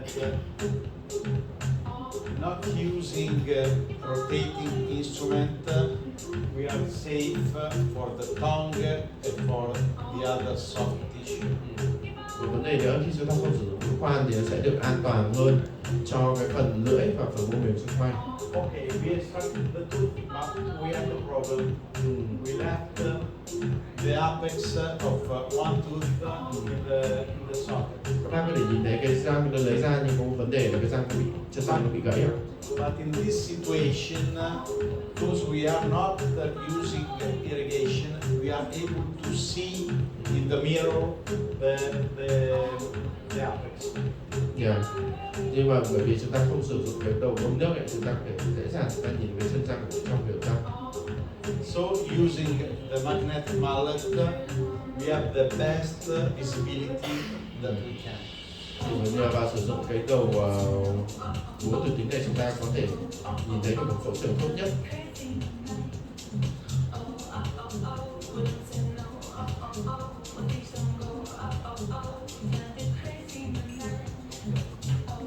In this situation, usually when we use a bar, we have to close the eye and go after memorize the position.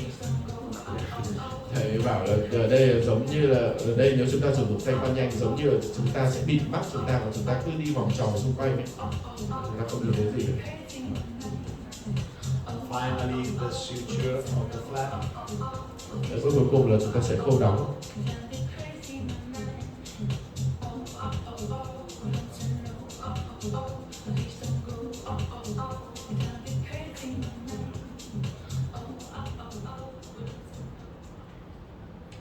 Okay, the last video about extraction, just to understand how we can see very well the field of where we are operating. This is the extractor number 1. Đây là một video cuối cùng chúng ta sẽ xem là về cách chúng ta có thể nhổ răng sử dụng đối thủ tính. Đây là cái đầu tip extraction số 1 rồi.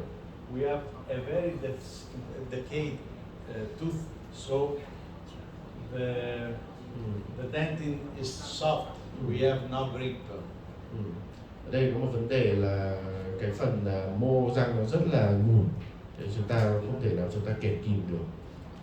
In some situation like that, we can remove usually with the elevator only the decayed dentin, while the apex remain in the bottom of the socket. Ở đây khi chúng ta cứ cố nậy cố vẩy thì thường chúng ta chỉ làm mùn cái phần ngà răng ở phía bên trên thôi, trong cái chóp răng cũng còn ở phía bên dưới, nó không bị tác động nhiều gì cả. I go on using the magnetic mallet and try to find a grip. Đây thì mình đang sử dụng mũi tự tính để cố gắng tìm được một cái điểm nặng.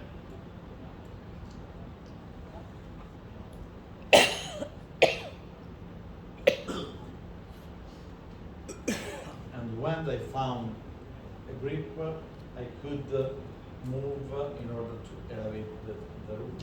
Và khi chúng ta tìm được cái phần khe giữa răng, giữa chân răng và sườn răng thì thầy có thể đi xung quanh để lung lay cái răng.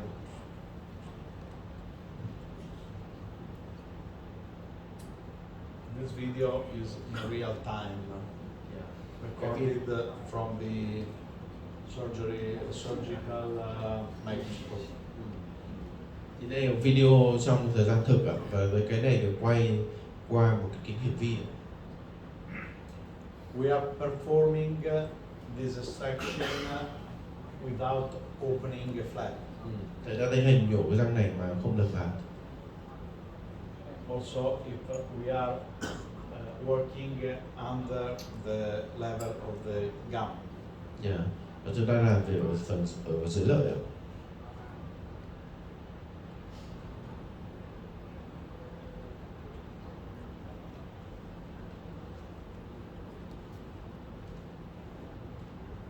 I found some sound dentin, and so I can go down with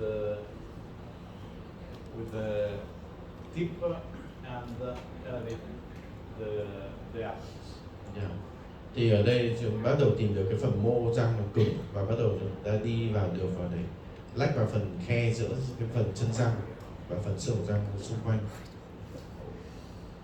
So we could perform this extraction without opening a flap in a very easy way and without having difficult in the viewing of the surgical field.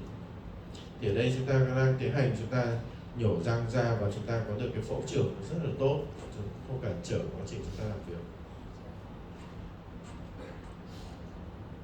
We are cleaning the socket. Để tiến hành làm sạch cái huyệt của răng.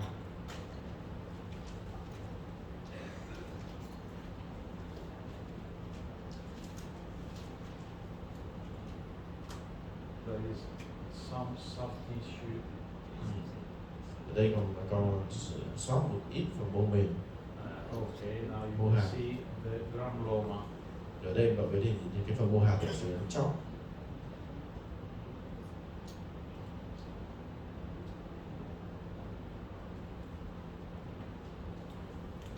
Going on, I remove also the soft tissue under the root. Và đây là đang tiến hành làm sạch cái phần mô mềm của chóp. This is the granuloma. Yeah. Đây cái phần mô hạt này.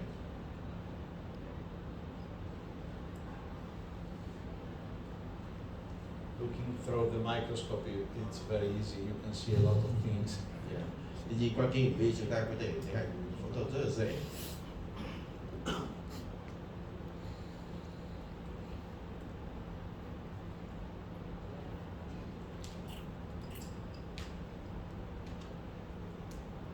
As I told before, is in real time, so I was changing the instrument.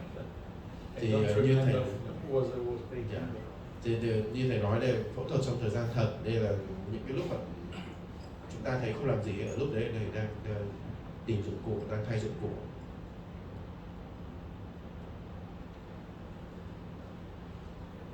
An escalator. Okay.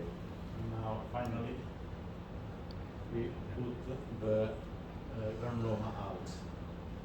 Và cuối cùng thì thầy đã bóc và lấy bỏ được cái phần mô hạt phía chóp im lên, phía chóp răng ra. Okay, so as summary about extraction with magnet dynamic surgery, so with the magnetic mallet, we can make complicated extraction easier, Yeah. and overall we can preserve bone because this device doesn't take the bone out but shape it and push it, do not remove it. Thì tổng kết lại phần ứng dụng nhổ răng thì thứ nhất là chúng ta nhổ răng như thế này chúng ta sẽ làm cho cái việc nhổ răng những cái răng phức tạp đơn giản hơn. Thứ hai chúng ta bảo tồn được cái phần răng, bảo tồn được phần xương xung quanh cái phần chân răng. And we also use this device, so it's so gentle. Also for the socket shield. Who knows the socket shield? Ở đây thì các bác nào biết về kỹ thuật mảnh chân răng hay kỹ thuật socket shield giơ tay lên nào. Put the hands up. I think everyone knows. No, not so much. So, socket shield is a way to preserve the contour in the aesthetic area, the contour of the gingiva in the aesthetic area. Thì kỹ thuật socket shield là kỹ thuật để giúp chúng ta bảo tồn được phần mô mềm ở mặt ngoài chân răng.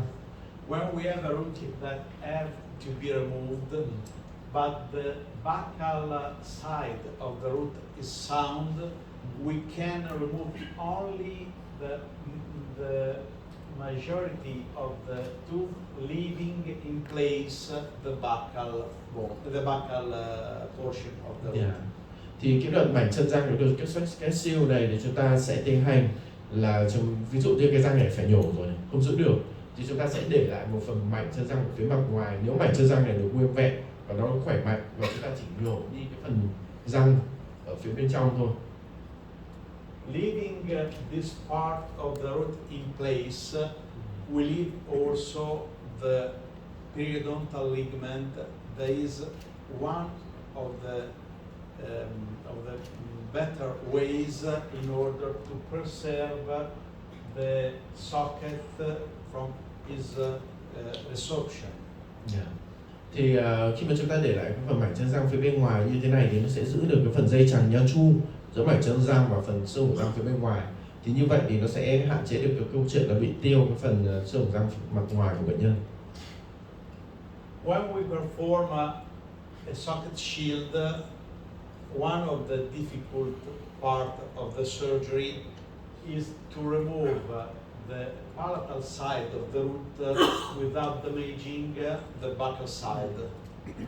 Nên khi mà chúng ta nhổ răng ra như thế này thì chúng ta phải cắt chia ra hai mảnh, một mảnh phía ngoài, mảnh bên trong. Cái phần khó chúng ta làm sao để lấy được cái mảnh phía bên trong ra mà không làm tổn thương phía bên ngoài. So we can use in this way the magnetic mallet because we can preserve the buccal bone without damaging it. Yeah.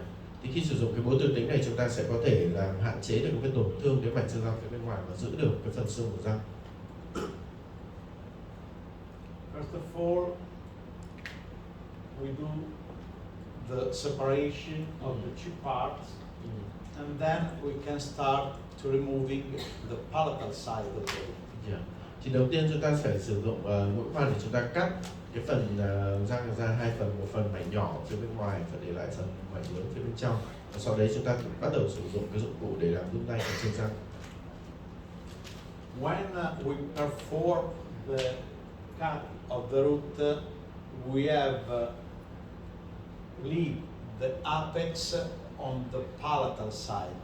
Because we have to remove the apex from the residual root. Thì khi mà chúng ta cắt chân răng như thế này, chúng ta phải lưu ý chúng ta phải cắt và để lại cái phần chóp. Phần chóp này phải đi cùng với các phần mảnh bên trong. Để khi chúng ta nhổ răng ra, nhổ mảnh trong ra thì nó phải đi cùng với phần chóp của implant của phần chân răng luôn. You can see that with magnetic mallet, I can remove the palatal side without touching the buccal side. Đấy, thì chúng ta có thể thấy ở chúng ta nhổ răng bằng kỹ thuật búa tuyến tính này, chúng ta nhổ được phần răng phía bên trong và hạn chế chúng ta sờ, chúng ta động chạm ra mảnh phía bên ngoài. After the extraction of the palatal side, we have to reshape the buccal side because we need to be low, respect the line of the gum, and the thickness has not to be more than half millimeter, 1 millimeter.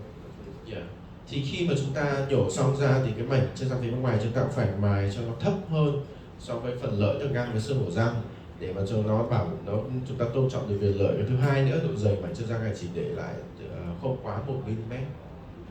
This technique is suitable for the aesthetic area because we have not the resorption of the ridge in this way. Yeah. Thì cái kỹ thuật này nó rất tốt với việc chúng ta cắm implant vùng thẩm mỹ bởi vì nó không gây ra tiêu xương hổ răng ở phía mặt ngoài.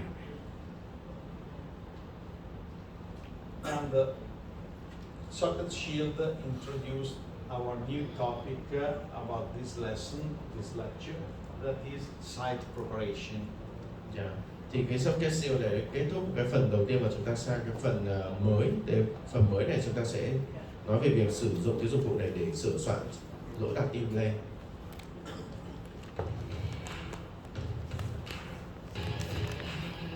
This is a case where we had to remove this tooth and to place an implant. Đây cái ca tình huống lâm sàng chúng ta phải nhổ cái chân răng này ra để làm implant. This case was not suitable for socket shield. Thì cái ca này thì là không phù hợp để sử dụng cái socket shield.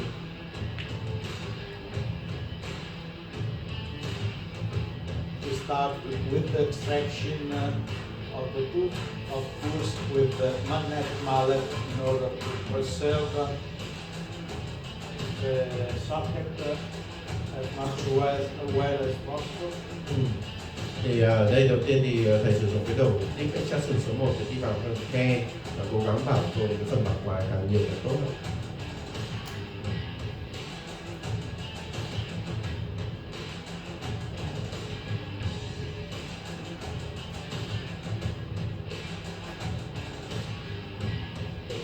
This moving, so we can take it out.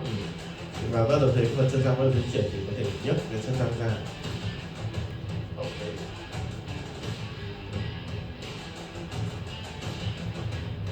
After the socket cleaning, we start preparing the implant side. Thì sau khi chúng ta làm sạch việc chúng ta xong, chúng ta sẽ bắt đầu đặt sửa soạn lỗ đặt im lên. So we are using a sequence of osteotome that we are going to look in a few minutes. Thì chúng ta sẽ sử dụng các cái đầu osteotome với kích thước khác nhau, và lát nữa thì thầy sẽ giới thiệu. I use it like an implant bar. Thì sử dụng nó giống như những cái mũi khoan để đặt im lên.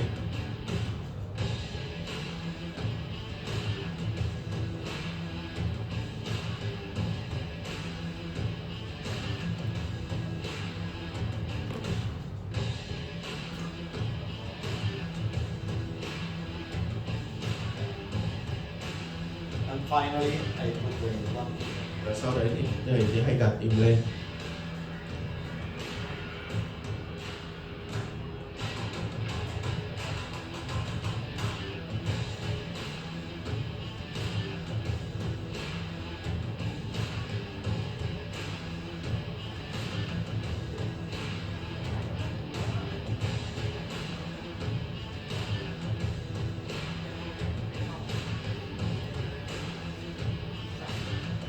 And healing the back. Chúng ta kết nối với phần healing. So the surgery is finished. Và More or đây less 5 minutes, not more. chúng ta kết thúc phẫu thuật, nó chỉ rơi vào độ khoảng tầm 5 phút. And this is the post-operative X-ray. Vừa rồi là hình ảnh phim X-quang sau So, đặt im lên. what's the advantage in using magnetic mallet instead the drills? The drills. Thì đâu là cái ưu điểm khi chúng ta sử dụng búa từ tính so với việc chúng ta sử dụng mũi khoan? Especially in post-extractive implant, I have to preserve as much bone as possible to have a great primary stability. Bởi vì đặc biệt khi chúng ta nhổ cái tức thì ấy, chúng ta sẽ phải cố gắng bảo tồn càng nhiều xương càng tốt để đạt được ổn định xương khởi cao. So, in particular, when we are performing a post-extractive implant, it's important to use a device like that. Nên là cái điều này nó rất là quan trọng, cho chúng ta cần phải sử dụng những công cụ này để chúng ta sử dụng khi nhổ cái tức thì là điều rất quan trọng. And also, why not? I have no irrigation, so the patient is happier because he has no water in the mouth, and they can see very well when I'm operating. Và một điều quan trọng nữa là trong lúc làm thì bệnh nhân không bị bơm rửa nước nên bệnh nhân cảm giác rất là dễ chịu. Và bệnh nhân Okay, so what about osteotomes? Và chúng ta sẽ nói về những cái đầu osteotome này để tiến hành đặt im lên. We have different kit of osteotome for several situations. In the intro kit, we have this kind of instrument. So when someone buy the mallet, usually has this kind of osteotomes. Thì về những cái đầu osteotome thì trong những cái bộ kit mà nó đi kèm với cái máy thì chúng ta mua ấy, thì bao giờ chúng ta sẽ có đầu tip như thế này, có một vài cái đầu tip như này. The first tip is the 100. 100p indicate that there is a point. Thì cái đầu tip đầu tiên là đầu tip 100p, cái chữ P nó nghĩa là tương ứng với chữ point là cái đầu có đầu nhỏ. This is the first osteotome as well as the lens drill for the implant kit, for example. Dạ. Thì đây là cái mũi osteotome đầu tiên chúng ta dùng khi đặt implant, nó giống như là cái mũi khoan đầu nhọn, dạng mũi khoan laser nó đầu nhọn này trong một ít khoan để đặt implant. This kind of osteotome has a very important I don't remember the name, inclination Yeah. of the side. Dạ. Of the, Thì cái đầu tip đầu tiên này nó rất là quan trọng, bởi vì nó có đầu tip nó có tác dụng để dùng để chỉnh hướng implant, dùng để xác định cái hướng implant. it's very conical. Yeah. So when we pass from an 8 like 7 millimeter to 13 millimeter, we have the double of the diameter.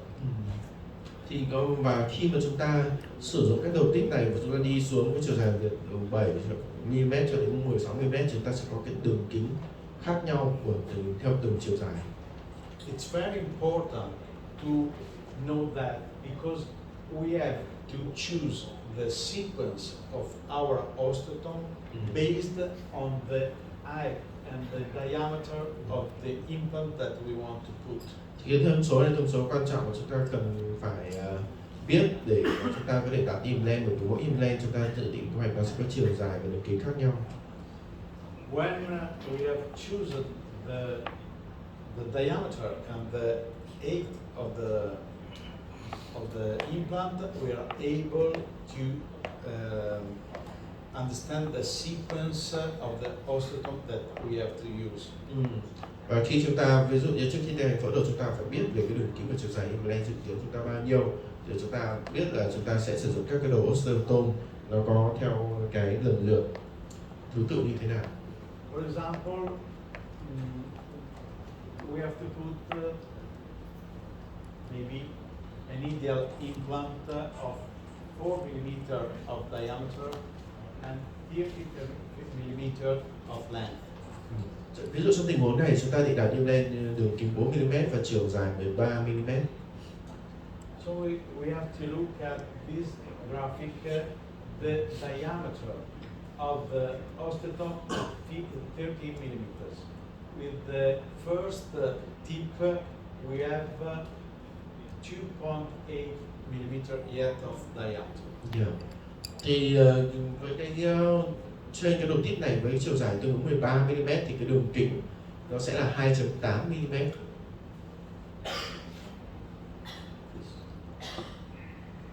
Going on, we have the subsequent osteotome that is 130. 130 is the diameter of the osteotome in the tip, and at 30 millimeters we have 3.4 millimeters of diameter. Yeah. Thì với cái đầu tip và một đầu tip số 2 của cái osteotome số 2 là 160S. 160S nó tương ứng là 160 tương ứng đường kính là 1,6 mm và chữ F tương ứng với là bề mặt flat là bề mặt phẳng. For some types of implant, 3.4 millimeters is already suitable to place an implant of 4 millimeter of diameter in order to underprepare the site. Thì ở đây thì cái đường kính, cái chiều dài 13 mm của cái đầu osteotome này nó tương ứng đường kính 3.4 mm. Thì đối với một vài hãng implant thì đường kính 3.4 mm là đã phù hợp để làm implant 4 mm rồi, theo cái quan điểm là sửa soạn dưới sửa soạn nhỏ hơn cái đường kính implant. It's important to remember that 1.6 is the diameter of the point and not of the tip and not of the osteotome like if it was a drill. Yeah. Because we are used to think to the diameter of the drill and that are more or less cylindrical. Yeah. So if you go on because you think I have to put an implant of 4 millimeters, so I have to arrive to the at least 3.5 millimeters of diameter, you can risk to over prepare the socket, the implant site. Thì cái điều này nó tương đối quan trọng là khi chúng ta biết rằng cái đường kính của chúng ta 1.6 mm ở cái osteotome này nó chỉ là đường kính ở cái phần đầu tít thôi, đầu phía trên cùng thôi, chứ nó không phải là đi dọc hết toàn bộ chiều dài của đầu osteotome này 1.6. Để tránh cái việc mà chúng ta lại dùng đầu osteotome 3.5 mm để đặt lên 4 mm thì ở dưới nó sẽ nở ra quá là to và khi đặt implant vào nó sẽ bị lỏng. For this kind of implant, we need to prepare more than 3.4 millimeters, so we can go on with the 200 that is the subsequent osteotome, and at 30 millimeters we can found 3.8 millimeters of diameter. Yeah. Thì ở đây với cái đầu tít là rồi ở đây với cái implant mà nó có cái gen nó sâu như này thì chúng ta phải sửa soạn to hơn 3.4 mm, chúng ta chuyển sang mũi osteotome thứ hai là mũi 200F. Cái mũi 200F này thì nó sẽ có cái đường chiều dài implant 13 mm và đường kính tương đương 3.8 mm. Due to the high conicity of the osteotome, when I finish the preparation with this osteotome, I will have, with an implant like that, a big grip in the apex where the osteotome is more narrow, and a less grip at the neck where the diameter of the osteotome is similar to the diameter of the implant. Thì đối với cả cái thiết kế của cái đầu osteotome này, với hình dạng đầu osteotome này thì nó phù hợp với cái implant này, tức là với cái phần đáy của phần chóp của implant là dạng phẳng, với cả phần chóp của cái phần chúng ta sửa soạn nó tương ứng dạng phẳng và nó có dạng theo dạng hình côn này thì nó phù hợp đối với cả phần implant có dạng hình côn tương ứng, và cái đường kính ở phía bên trên là 3.8 mm nó phù hợp với cái implant dạng này có đường kính 4 mm. The subsequent osteotome is 300, sorry, and you can see that the diameter at 13 millimeter is 4.8 millimeters. So it's over prepared if I go to the next osteotome. Yeah. Thì đối với đầu tip osteotome số tiếp theo là 300F, 300F tương ứng đường kính phần chóp là 3 mm và chữ F tương ứng về là cái phần bề mặt phẳng. Thì chúng ta thấy là lúc này tương ứng đường chiều dài 13 mm thì cái đường kính lúc này sửa soạn đến tầm 4.8 mm. Như thế chúng ta sửa soạn quá nhiều, có thể gặm implant vào thì nó sẽ bị lỏng. So you have to be careful because 3 millimeters should bring you in a not try straight. You can be wrong if you think that 3 millimeter is like the 3 millimeters of an implant drill. Thì ở đây là chúng ta rất may mắn là chúng ta biết về cái thông số của đầu tip này rồi. Thì khi chúng ta làm này thì chúng ta nó khác với cái mũi khoan thông thường chúng ta ghi đường kính 3.0 thì nó mở từ trên xuống dưới, cái mũi khoan chúng ta sẽ đường kính 3.0, nhưng với đầu osteotome này thì nó sẽ le ra ở phía dưới.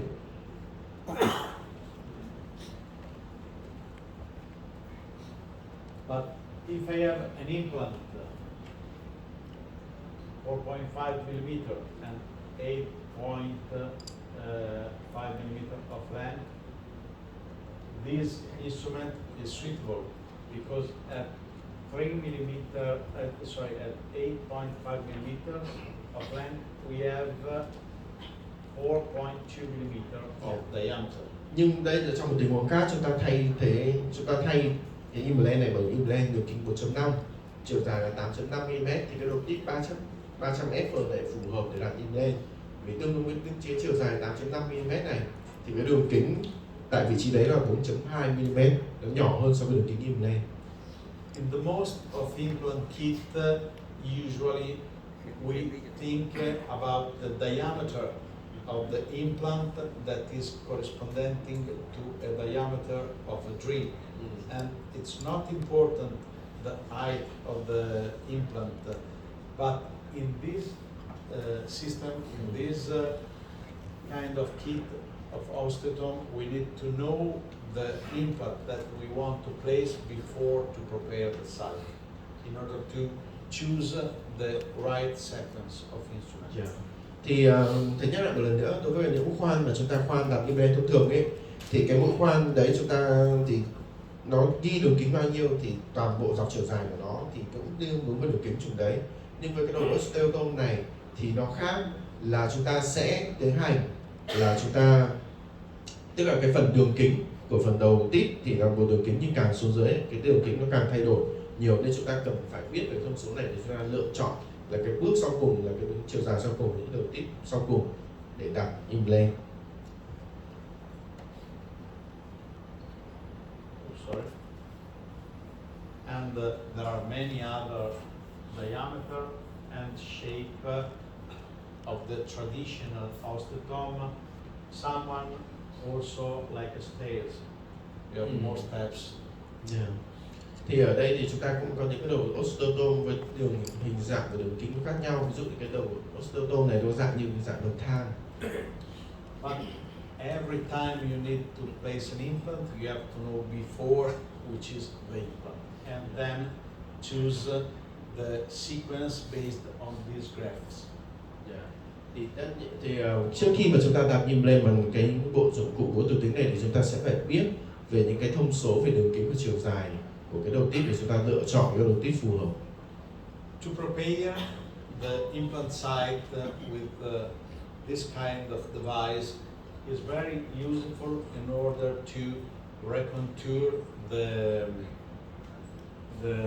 profile of the gum in many cases, like that, in which after a socket preservation did with the graft, we had to prepare an central incisor in which we have to compensate this depression, this resorption.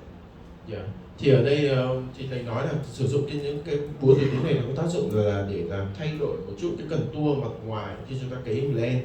Ví dụ đây tình huống một bệnh nhân đã nhổ cái răng một và bệnh nhân đã được ghép bảo tồn nhổ răng, tuy nhiên chúng ta vẫn thấy là có hiện tượng lép nhẹ mặt ngoài cái phần chân răng.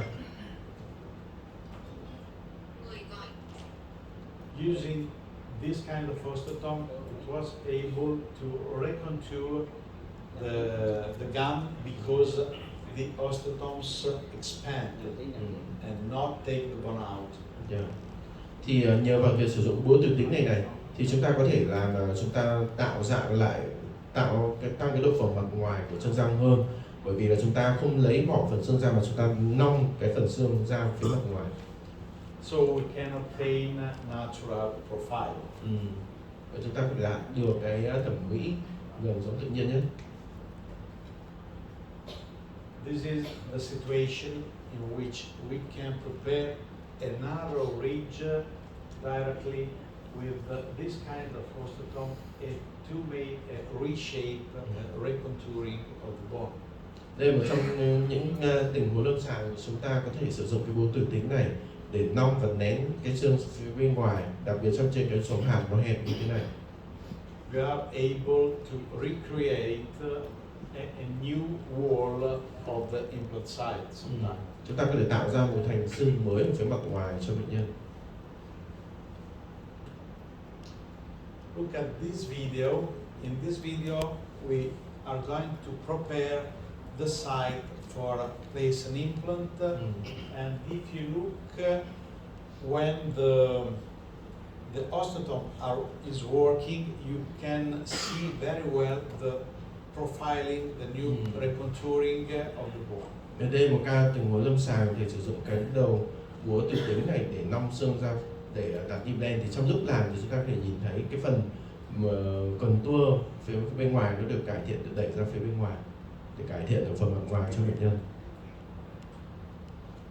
First of all, it was elevated a flap. Đầu tiên chúng ta sẽ lật vào. And then I started to use the first osteotome, the 100p, as it was a lens drill in the implant kit. Thì chúng ta sẽ sử dụng cái đầu 100 P đầu tiên, một chấm P giống như cái những mũi khoan đầu nhọn trong các bộ kit cắm nhìn lên chúng ta. Look in this area. Chúng ta nhìn vào cái phần thành xương phía bên ngoài, nó đã được long ra không? The bone are moving on the back side. Cái phần xương nó đẩy ra phía bên ngoài ạ. In this way, you could recreate sometime a new natural socket like. Yeah. Thì với cái việc chúng ta sử dụng cái dụng cụ như này, chúng ta có thể tạo ra cái đường viền lợi mặt ngoài. All this preparation was made without irrigation, so you can see very well what we are doing. Yeah. Những cái phẫu thuật này chúng ta đang tiến hành là không bơm nước nên chúng ta có thể nhìn rất rõ cái phẫu trường. Look at this recontouring. Chúng ta nhìn thấy phần mặt ngoài xương nong ra. Here.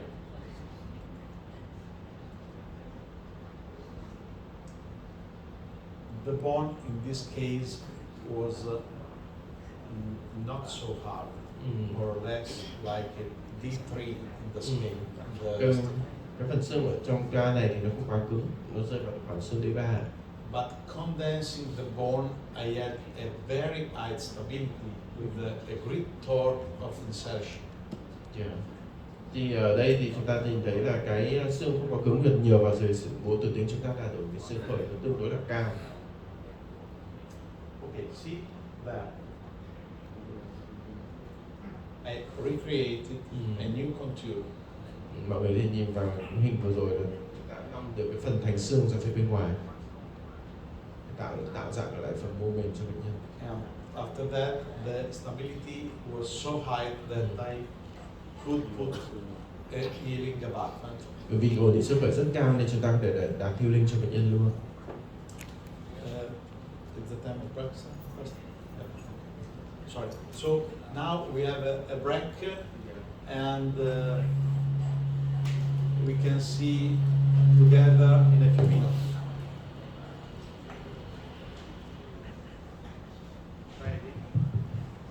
I switch my microphone off.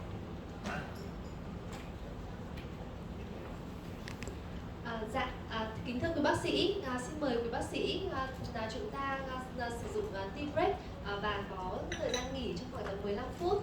Phần trình bày buổi sáng của bác sĩ Luca Bocchini đến đây là tạm dừng, và sau tea break thì mời các bác sĩ quay trở lại chương trình.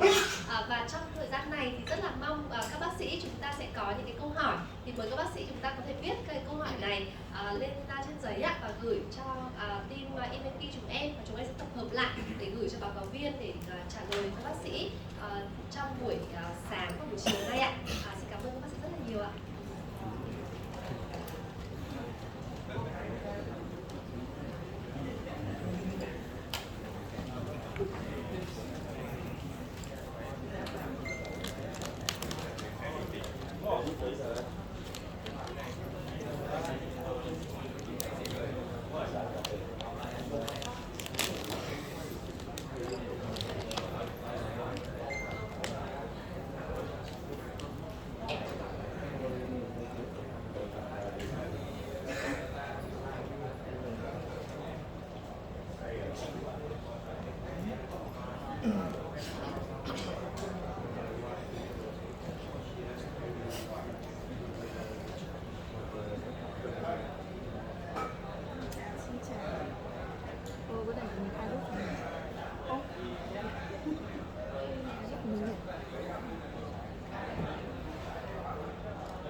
avevo fatto le cose che, se non ricordo male, aveva questo cavallo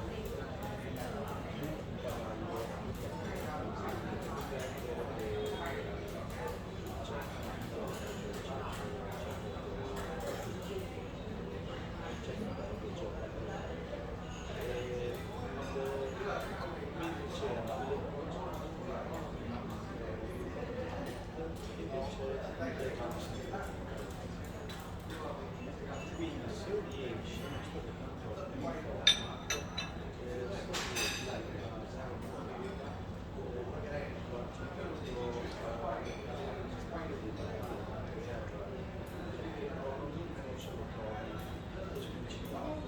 io vado a memoria, se no dovrebbe essere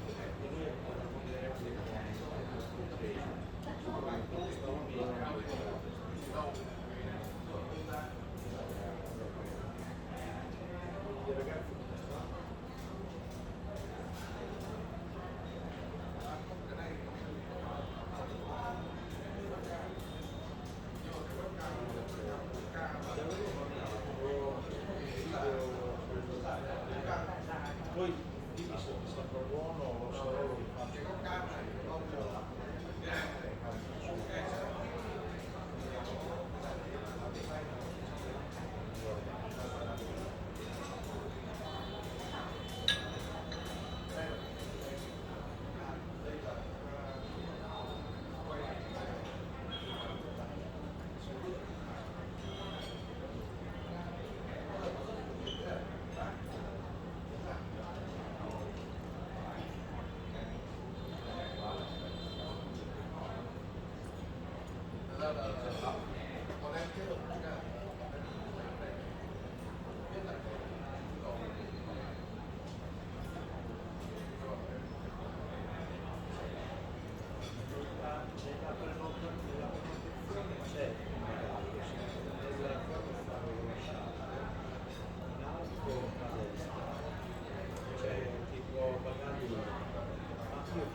Però se l'hai trovato